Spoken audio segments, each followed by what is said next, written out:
mecs sont de retour au Festival d'Avignon.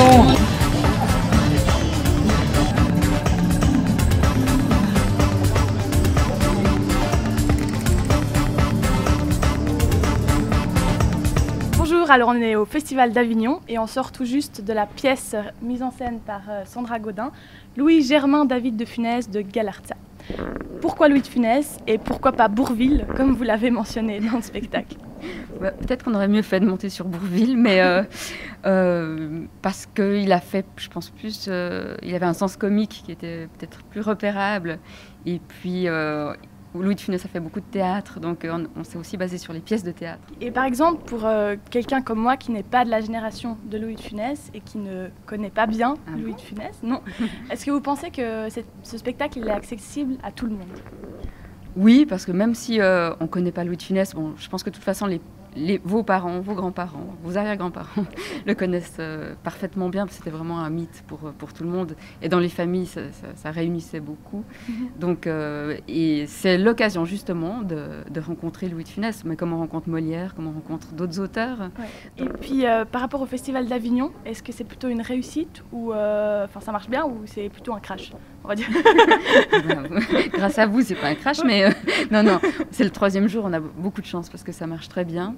Et puis comme les personnages, tu as vu, sont très visuels, quand on va dans la rue, tout le monde nous observe et puis demande des invitations et des flyers. Donc non, on n'a pas, je pense qu'on n'a pas trop de soucis à se faire, on a de la chance.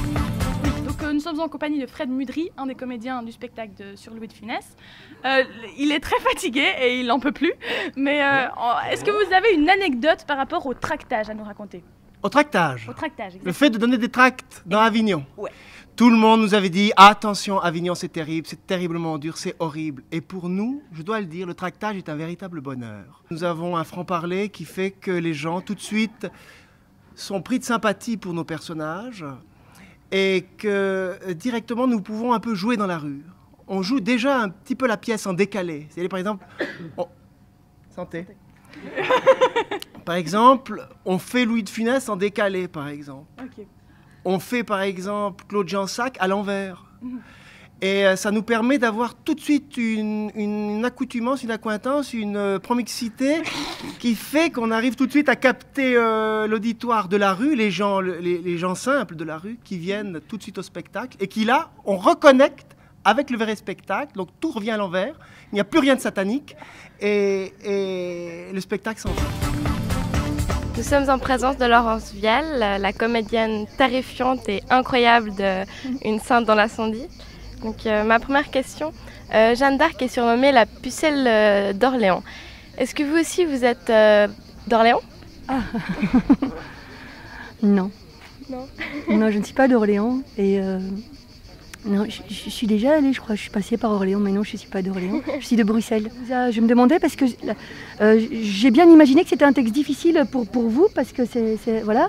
Mais je me suis dit en même temps, j'étais émue que vous soyez là parce que je me disais, je joue devant des personnes qui ont l'âge de cette héroïne, de cette femme, et que cette écriture, ce poème de Laurent Fréchuret montre quand même sa fragilité, lui donne quand même un côté un peu d'aujourd'hui, dans sa façon parfois un peu de lâcher les choses. Et je me dis voilà, j'ai juste pensé à ça aujourd'hui, j'ai pas plus de théorie là-dessus, mais ça m'a touchée de jouer devant vous. Et je me disais tiens, tous ces corps de jeunes femmes, ça pourrait être des Jeannes, des femmes qui croient à quelque chose et qui vont jusqu'au bout. Voilà, je trouve que c'est quand même un beau personnage pour ça, dans la force qu'il a de croire à ses voix intérieures. Demain il sera tout prêt, revenez.